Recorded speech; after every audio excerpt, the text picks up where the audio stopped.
not comparing yourself to other people is another big message I try and give to children, because quite often they're obsessed with other people. It's like, be the best that you can be and don't worry about anybody else. Welcome to the Tales to Inspire podcast. Before we get started on this episode, I would like to invite you to our community so that you can hear more stories to inspire change within your life and positive change within the systems in which we live. All I want you to do is to click on the subscribe button. Your comments mean the world to us with anything that's resonated with you, and I absolutely love your support. I can't wait to go on this journey alongside you. Thank you so much for subscribing. Let's get into today's episode. Today we go into a deep dive with Steve Hill. I'm Steve Hill, and this is my Tale to Inspire. Steve Hill, welcome to the Tales to Inspire podcast, mate. Thank you, Chris. Good to be here. Thank you. Thanks for inviting me down. You're very welcome. You're very welcome. Northern boys stick together. Northern boys together, yes. Can't wait. So essentially, we're going to go into your story and go all the way through that to what we can today. But I guess it's time for you to introduce yourself. Who are you? Where are you from? And let's go from there. So yeah, I'm Steve Hill. I'm from Oldham, Oldham born and bred, and I'm a primary school teacher. I'm a deputy head teacher, and I've been teaching now for 28 years. A long time. It doesn't seem like 2 minutes. And for me, it's the greatest privilege in the world to be part of these children's lives day to day, part of their journey, being there hopefully to inspire them is, as I say, the greatest privilege. And as I've been doing that for a long time, which is great. But it was never something I ever planned on doing as a child. As a child, I loved the outdoors, loved adventure, and wanted to be an RAF pilot, a Formula One racing driver, police officer, firefighter, never a teacher. Did my A-levels. Wasn't quite sure where to go from there, didn't want to go to university.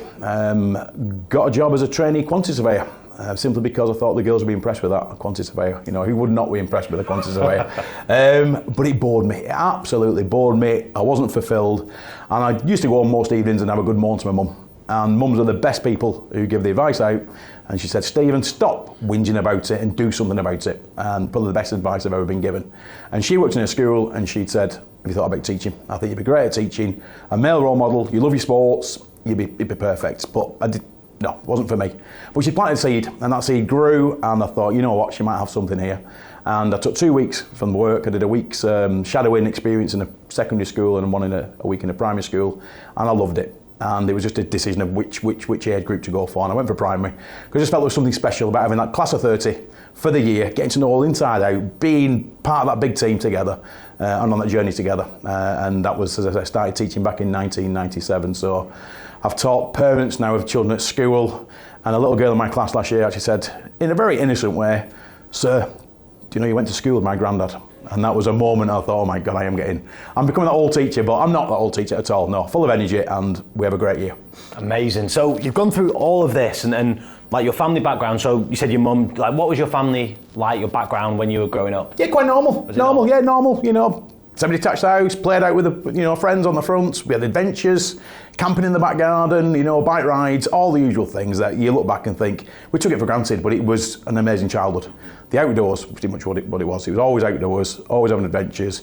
Joined the Cubs, bit of scouts, army cadets, and then started playing rugby to a reasonable level. We were, friends for life. My friends today are the lads I played rugby with, and it was great. And I took that into the classroom when I became a teacher. My love of outdoors, getting the children out of the classroom, but also into sports. Big advocate for team sports and giving children opportunities. And, it's always been a big part of my career as a teacher, the sports after school and competitions and, getting outside the classroom and inspiring them. So sports part of my life, and I've always been part of a sports team since I can ever remember. And it's something I miss if I'm not doing it. Yeah. So like now I don't play football anymore. That's kind of my past history, playing professional football, but now I play cricket. Right. And when that goes and the winter comes or something, I'm lost without that competition and without. It's not even the cricket. It's the teammates. Teammates. It's that social side, social element. Social side. Yep. And so how do you bring that up in, I guess, primary school age? If there are people, and I get it, that they don't like sports, so they don't like that. How do you bring that side of things up at such a young age? Just encouragement. It's just encouragement. I think as a class teacher, I've got them every day, so I can really encourage them. And it's often said they don't want to let Sir down. They'll come and have a go because Sir's asked them to have a go, and they want to do it to please me as the teacher. But once they're out there and they're starting to get a feel of the mud and the cold and being part of a team, and they get that first opportunity to put the kit on, you just see them grow in confidence, and they'd learn so much through being part of that team. And it's just so special. And again, it's something that's dying off in schools because people haven't got the time to give to sports. But, you know, I do it every night of the week. I do boys football, girls football, cross country, swimming team, athletics, anything that's going, we'll do it. Because you just see the children growing in confidence in every sense and learning to be part of a team, which is, you know, one of the biggest things you can teach people, isn't it? Being part of a team and achieving things together. You know, it doesn't matter, irrelevant of academic ability, you can all go out there and get that kit on and go and be part of a team, and it's, as I say, special, and I'll keep doing that. So 26 years as a teacher, right? 28 years as a teacher. 28 yes, years. Yeah, I know. Yeah. 28 Don't look old years enough, as yes, a teacher. Yes. So this is I can't fathom being in one job for 28 years. Yeah. I think it's probably personally like the thing that even doing this, I'm like, no, I love change. Yeah. So how have you been able to keep yourself motivated or inspired? And it's such a big responsibility supporting young people that you have in your classrooms as well. How have you been able to do that? It's not getting easier, it's getting harder, you know, with society, changing society.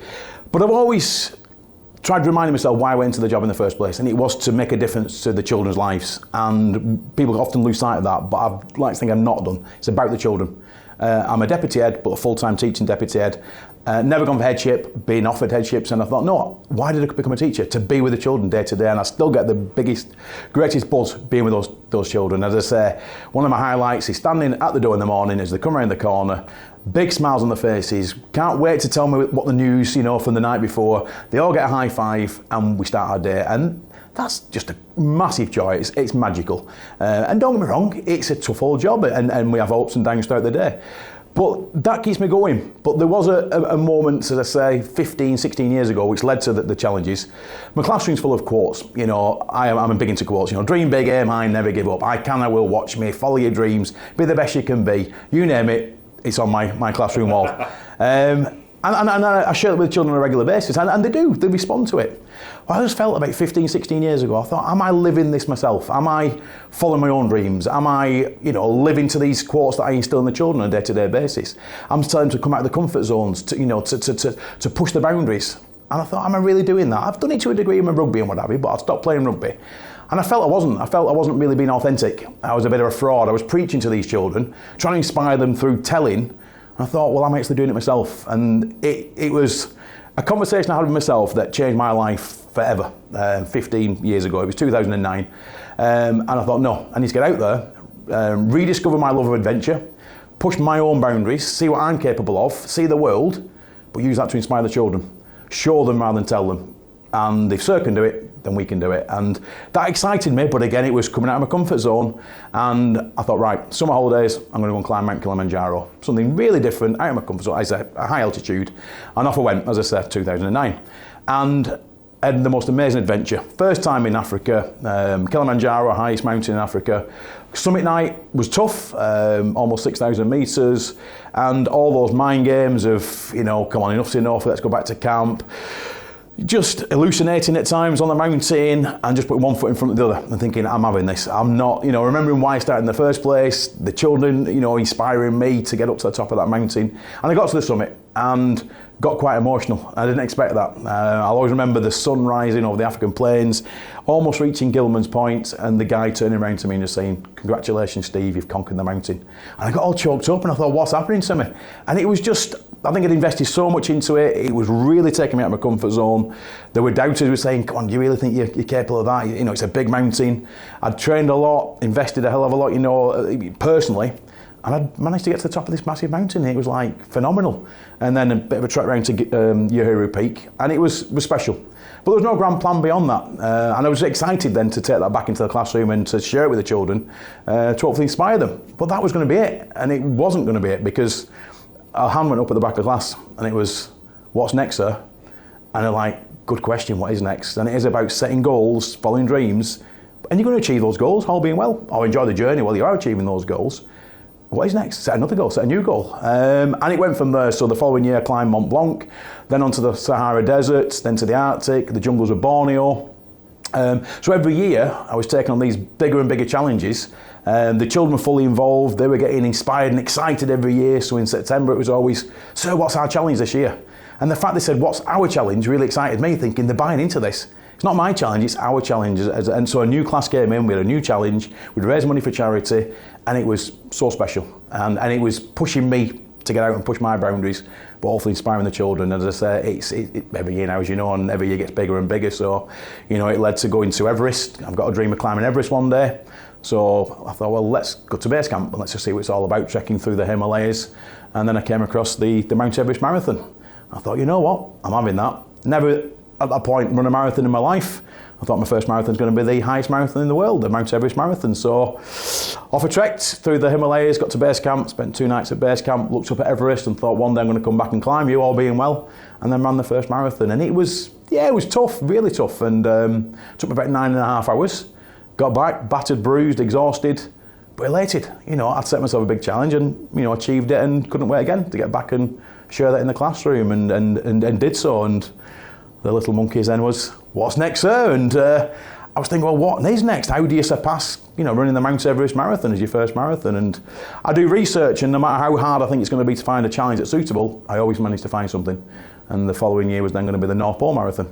So the following year, Easter, I found myself stood at the North Pole running laps of the North Pole in minus 60-degree temperatures, which was ridiculous, or bonkers as quite often get called. And that was exciting. So I had my own adventures, pushing boundaries, doing things I never thought I was capable of, and realising that we're all capable of so much more than we ever realise when we just use that word, I can. Let's get on with it. So that led to then doing desert marathons and then saying, I've done a few marathons now and let's see if we can up it to ultra marathons. And first ultra marathon was the Amazon jungle. 6 marathons in 5 days through the Amazon jungle, self-supported, ridiculous, but it excited me. And I knew it was going to take me well out of my comfort zone. And the children were extremely excited about that one. So I might get eaten by all sorts of animals. And off I went, again, the school holidays, I prepared well. And what I'm trying to show the children through these challenges is that through self-belief and hard work and determination and never giving up when things get tough, anything in life is possible. And that's my biggest lesson to them. Never mind the maths and the English, that they can achieve whatever they want in life if they work hard, believe in themselves, deal with the setbacks that are going to happen in life, and go and enjoy life and be the best you can be. I think that's the best message we can give to children. And that was great. Came back minus 6 toenails, setbacks in the middle of the Amazon jungle at the end of day 1. So I'd come into camp, get my hammock up, wet clothes off, get a dry top on, hobble over to get a bit of hot water, boiling water for my dried food, get some food down me, get in my hammock, share it with about 3 or 4 mosquitoes buzzing around all night, get 3 or 4 hours sleep, up in the morning, wet clothes back on, and away you go. And I found my left trainer was the big rip down the side at the start of stage 2, which was I had 5 marathons to go. And sat there in disbelief, didn't know what to do about it, was ready for quitting, gave my head a bit of a shake, thought about the kids at school and what they said. It was, get on with it, sir. Stop whinging and get on with it. Pretty much what I'd said to them.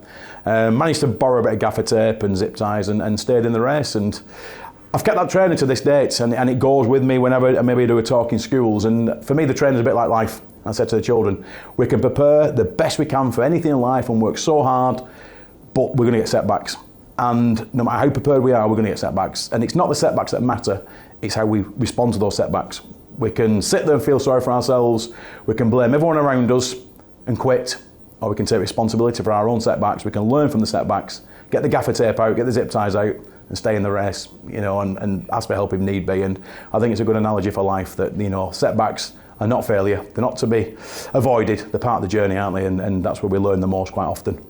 After the Amazon, it led me then to the Arctic. I did 6 marathons in 5 days through the Arctic wilderness in my February half-term holiday, which was brutal in other ways. Obviously, the temperatures, lots of people being pulled out of that race, but me living my dreams, if you like, pushing my boundaries, enjoying myself. Do you actually enjoying yourself whilst you're doing it? Are you in a state of enjoyment?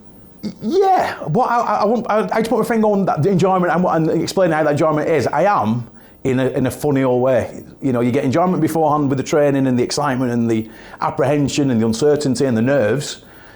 Enjoyment afterwards, having completed it, hopefully, there's no guarantee in completing it, and sharing it with others. And in between, lots of emotions. My goodness me, there are times where the easy option is just to lie down and go to sleep at the side of in the middle of the Arctic. That you'll end up dead if you did that. But I love the mind games. I love the games of, the voices that are saying, come on. Time to quit, time to rest, let's go back to that nice warm cabin and get some sleep. That little voice that just says, come on, let's put one more step, 2 more steps, let's get to that next checkpoint. Let's have a bit of licorice when we get there, a little bit of a treat and keep moving forward. And I love the mind games. And people say, well, how do you manage that, the mindset? I don't know. Like I said, not in training in that. I just managed to flick into challenge mode. And whatever gets thrown at me, adapting, like I said earlier, adapting. And I love having to adapt and digging deep and just putting one foot in front of the other and getting there, however long it takes. As I'm not fast, I'm a determined plodder, I always call myself, and enjoying the journey as much as possible. So it's a different sort of enjoyment. But running under the Northern Lights, or sitting in the middle of a river in the middle of the Amazon, just thinking, what a privilege to be in. Appreciate where I am and running past volcanoes and so forth. It's amazing. Again, living the dream in many ways, but what a privilege to be able to share it with others. So that wasn't the end of it. As I say, after that, it was lockdown pretty much came not long after that, so things were put on hold. As I say, charity was set up, been to Uganda and done the Uganda Marathon 5 times, and on the back of Uganda seeing projects that we could support and thinking, time to set a charity up, time to support, because we can make a big difference here, and that is what we're doing today. But after that, it was running across Iceland. The first challenge back after lockdown was 9 marathons in 9 days across Iceland, which I thought, well, let's up the distance a little bit, come on, let's see if we can do a bit further, and there were, lo and behold, absolutely. So 9 marathons running across Iceland was fantastic. Erupting volcanoes, such a prehistoric landscape, you wouldn't be surprised to see dinosaurs coming back, from behind some of the volcanoes. Managed that, met some wonderful people, had a great journey, which was fab. But again, did my research, shared with the children, and it's, done 9 marathons, let's see if we can do more. So last year, 2023, was 14 marathons in 16 days, running 7 marathons across Costa Rica from coast to coast, and then flying to Tajikistan in the Eastern Hemisphere and running 7 marathons through Tajikistan from the Afghanistan border to the Kyrgyzstan border, which was ridiculously bonkers, but loved it, magical. And again, I think I could do more than that. So this year, hopefully, going to be running 7 marathons through Mongolia and then climbing 5 mountains in Guatemala, which sounds quite exciting. So pushing my boundaries, having the best time of my life, living the dream, but being able to share that with the children and show them rather than tell them, and being authentic and not expecting them to do anything that I wouldn't do myself. And it's just brought a massive new dimension to my life, making that decision 15 years ago to step out of my comfort zone, and I've never looked back. And it's advice I give to anybody: step out of that comfort zone, because when you do, magic happens, and it certainly has for me. I love it, because what you've done 15 years ago is you've taken the ceiling off your life, and you said, literally, the stars are where I'm going to reach. There's no ceiling. That ceiling is something we impose on ourselves, and it's not there. So let's stop setting limits on ourselves and see what we're really capable of. There's something I do say to children regularly: when you stop using the word can't and you start to use the word can, you'll soon realise that the person you thought you were is no match for the one that you really are. And it's important that they realise that. And that word can't is banned in my classroom. It's a swear word. It doesn't get used. It's I can and I will, just watch me. And as I say, if they can take that out into life, they'll achieve some great things, I'm sure. What do you think it is that stops people from saying I can? Confidence, self-belief, personal aspirations, self-worth. Nothing upsets me more than seeing young children, 8, 9-year-old, having low aspirations because of what they may perceive as their academic ability or their background, where they live, where they come from. And Oldham's a deprived area, without a doubt. I'm Oldham born and bred, I'm proud of that. And that's always been my home. I travel the world, but always back to Oldham and back to the children. And I hope I'm showing them that it doesn't matter about background. It's about that self-belief, believe in yourself. You're going to have to work hard in life. Nothing's going to be handed to you on a plate, you're going to work hard. You're going to have to be determined to follow those dreams, deal with your setbacks. And when you got your setbacks, don't give up, don't quit. Ask for help, go a bit slower, crawl if you need to, whatever, but keep moving forward. And as I say, go and achieve your dreams. So whilst you're doing all these challenges, are you raising money for different organisations? Are you doing it for yourself to bring back to the children? Like, what is there a background, like a charitable cause for any of this, or what are you doing it? There is, yeah. So it was in the early days. The children nominate their own charities. So it'd be a case of, right, guys, this is going to be my challenge this year. They'd help me. Part of the homework was to come up with a challenge for Sir, and there'd be all weird and wonderful things. We'd narrow it down and we'd say, right, this is going to be the challenge. And then it'd be right. what charities do you want to support this year? And they'd all put, well, if they wanted to, had a charity close to their hearts, they'd put a little presentation together, present it to the class, and then we'd vote on 3 or 4 charities to support. All the national charities, Cancer Research, Christie's, British Heart Foundation, over those, first 10 years, that's what we raised the money for.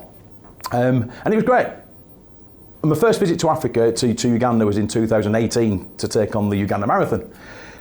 It wasn't just the marathon, it was the Uganda Marathon with a week getting involved in projects in Masaka. So it was something I knew I'd always wanted to do, get involved, get my hands dirty in Africa, but then to run a marathon as well. I thought, it's got everything there. So I've got the challenge and also, the experience, and on off I went. And it was just far exceeded anything I could have imagined. The week itself, you were just immersed in that village life and just getting involved in everything and meeting people and meeting the children especially, who just give you the warmest welcome, laughing and giggling, and it was just magical again, use that word again. And then with the marathon at the end of the week, as the marathon came, I thought the marathon's just going to be a non-entity now, because this week has just blew me away. But the marathon was special because, and I always tell people doing the marathon, don't run it as a marathon. I was running the marathon, the children were out, I was high-fiving every child that I saw, they were running with me, we were just sharing stories, and it was just special. Running past a school and they'd be singing in the classroom, I'd stop and go and sit in the classroom for a little while and sing with them, and this was in the middle of the marathon. I'm like, oh, forget the times, the longer it takes, the better.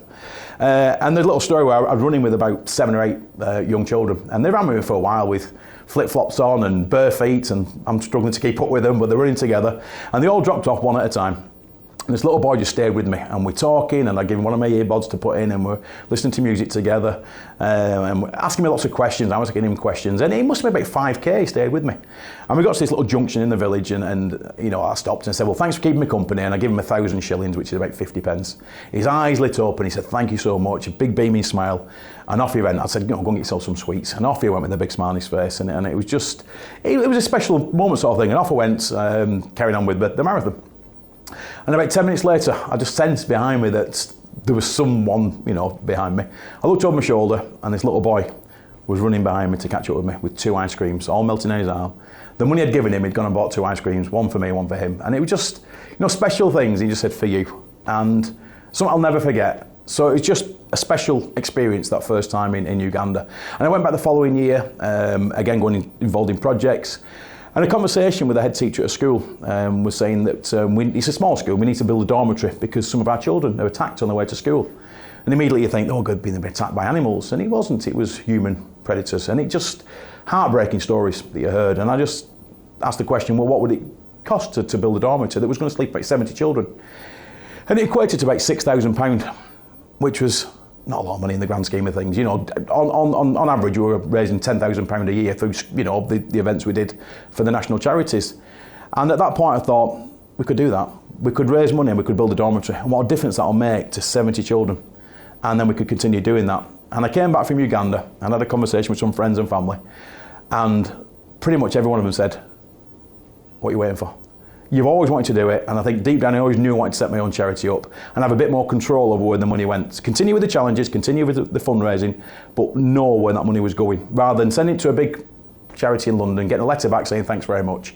But we could see the impact that this was going to be having, and it was a case of, right, let's do it.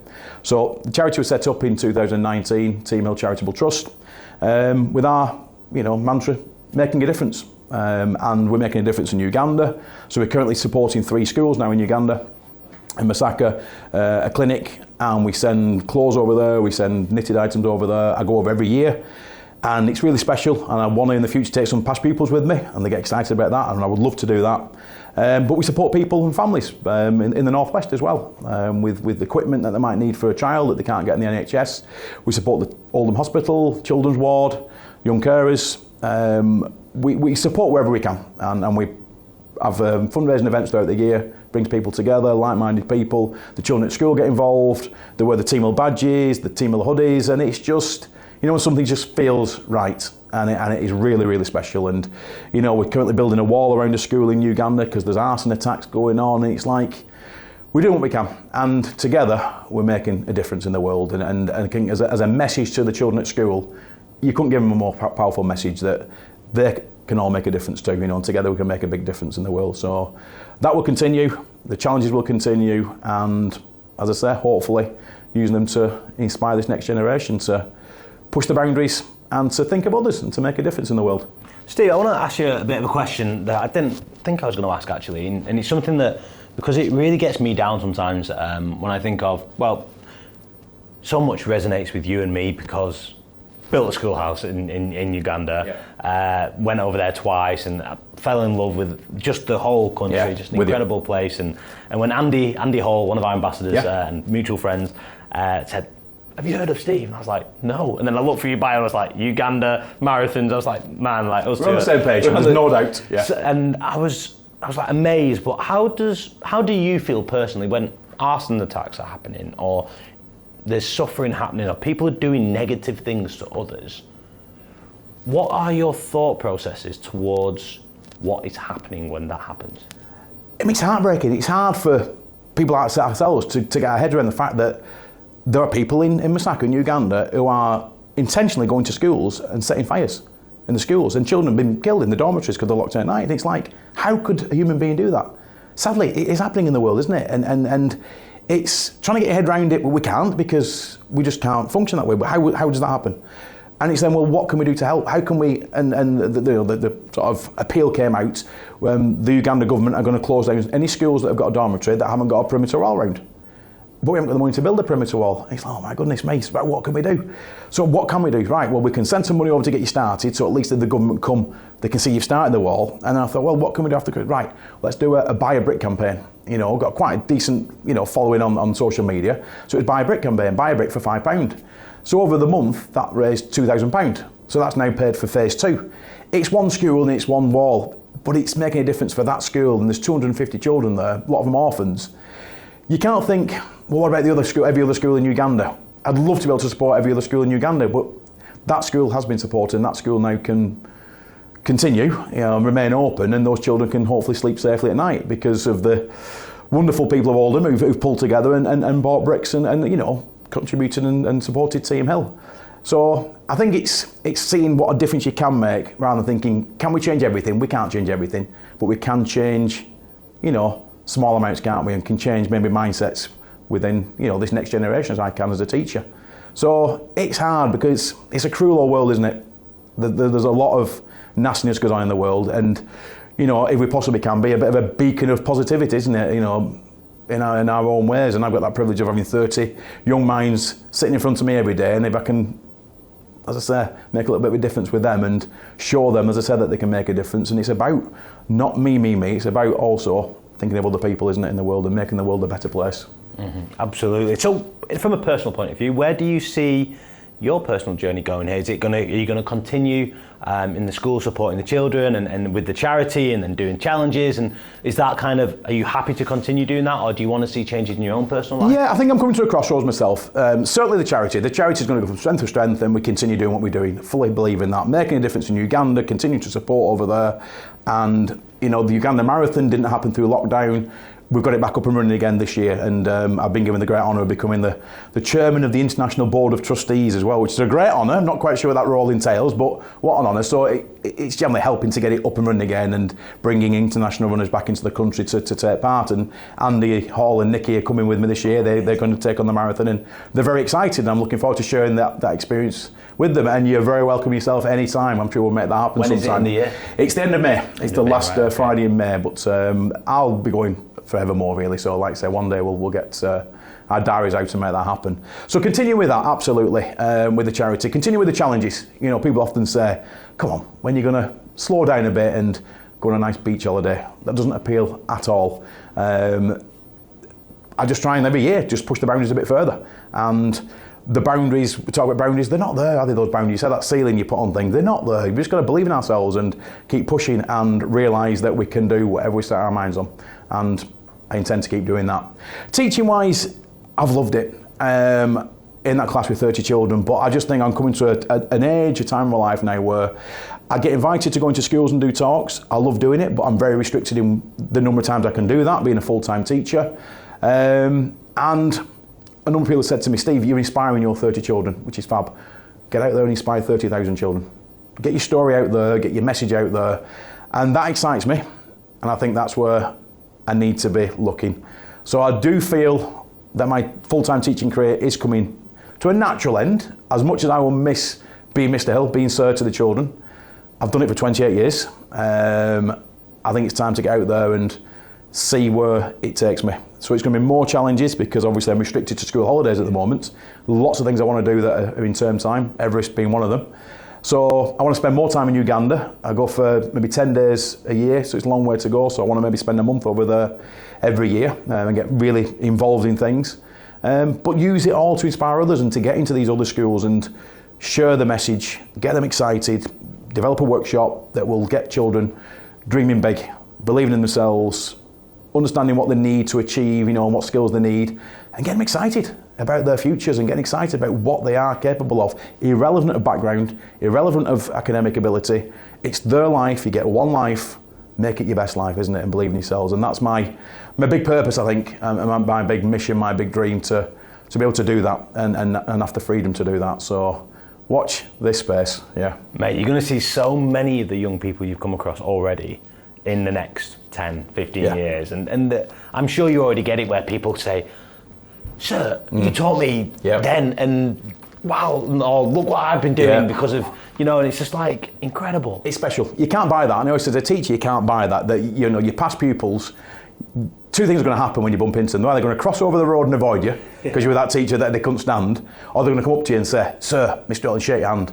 And thankfully, every time I bump into a past pupil, which is quite often, it's a shake of the hand, "Mr. Hill, sir."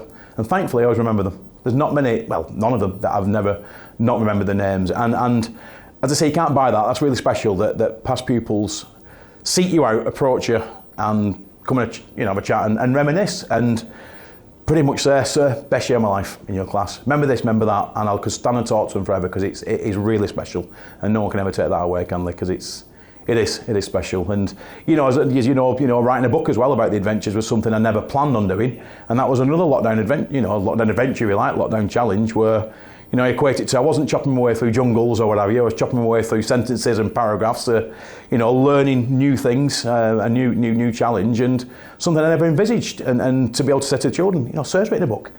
Nothing stopping you writing a book." And to write a book and to put your thoughts and feelings onto a page is quite a thing in itself, and to have it published and out there, the realisation that, my God, my story's out there now, and what if people don't like it, and what if this, and what if that, and it was an exciting time and a special time, and that book has just surpassed anything I could have imagined, and it's special that's now getting around and around the world, and people are reading it, and the feedback's been amazing. But I must say that my highlight, and possibly the highlight of my career, was the Monday morning after the book launch, where we had two book launches, one for adults and one for the children. The children had to come, and they all came on the Friday night with the parents, all very excited to get their hands on a copy of Sir's book. I signed them all night for them, and on Monday morning in registration, I'm doing the register and looked up, and all 30 of those children were reading a copy of What's Next Sir. And it was a moment in my life I just thought, right, just take this in, because how many teachers get that opportunity or that experience of seeing the whole class reading a book that you've written about adventures? And it was just so special. And I asked a few questions, what chapter you're up to, and the responses blew me away. It was, "Sir, I've just climbed Kilimanjaro. Sir, I've just been to the Amazon jungle." Those children were living the adventure through the book. They were in that adventure, and I just thought, that's job done. I could, die a happy man tomorrow, because I just thought, yeah, that'll do for me. And it was a special moment in my life, and certainly in my career, for sure. So how do people find out about you, Steve, and everything that you're doing at the moment? I have a website. I have a website. Like it sounds all grand, doesn't it? I'm on social media. I like to, share things on social media, hopefully to inspire others, but to keep, followers and supporters of the charity up to date on what we're doing. So on Twitter, on Facebook and Instagram. And just as I say, I'm just getting out there. I'm Steve Hill from Oldham, and I'm a primary school teacher from Oldham, and just someone who wants to push boundaries and inspire others to do the same. And as I said, my big thing is dream big. And I just think we're all entitled to dream big, and everyone should have a big dream, and if we haven't, we need to do something about that. I'm a firm believer that everyone is entitled to big dreams, and our dreams should excite us so much, even frighten us because they're so big. And nobody in the world has the right to tell us that our dreams are too big. We've got to believe it, and we're going to make it happen, because no one else will make it happen for us. And to see young children get excited about those big dreams, and to realise that the dreams are not doing them justice, and those sparkly eyes, and just saying along the lines of, "Sir, can I come on an adventure in the future? Can I come and climb Everest with you?" That's what education should be. That's what the children should be thinking about their futures and how exciting they can be. And it's a tough old world, but we need to equip them and get them thinking along those lines that, yeah, I'm going to make the best of my life. And if they can join me in a challenge, as I say, I'll be happy with that. That would be amazing. Steve, now we're going to jump into the quick fire round. Oh gosh, right, okay. So this is where it really begins. So essentially, with the quick fire round, I'm going to start a sentence. Okay. You're going to finish it. Ooh, not done this before. Okay, so, right. You don't need to explain anything about it. Okay. It's quick fire, so start a sentence, you finish it, then we go on to the next one. Okay. Right. Let's start here. Children can. Children can achieve anything they set their hearts on. Education should. Inspire children. Adventures are. For everyone. Working. Give your best. I love that. Families can do better at. Ooh. Supporting their children to dream big. I love that. Adapting to circumstances is. Really important. I love that. Dreams are. There to be followed. I love that. How much of your life is down to where you're at right now, down to luck, and how much of it is due to hard work? I think a lot of it hard work. Where I'm at now, I've made happen. And it's been a massive privilege. But I've made those decisions and I've made those things happen. No one's done it for me. And I'm so glad I did. And there's nothing special about me at all. What piece of advice would you give to your teenage self, your 18-year-old self? Be excited about what the future holds, because you're going to have an exciting time. And at 18, I had no idea what was in store for me. I was playing rugby and going out with my mates at the weekend. That was pretty much my whole world.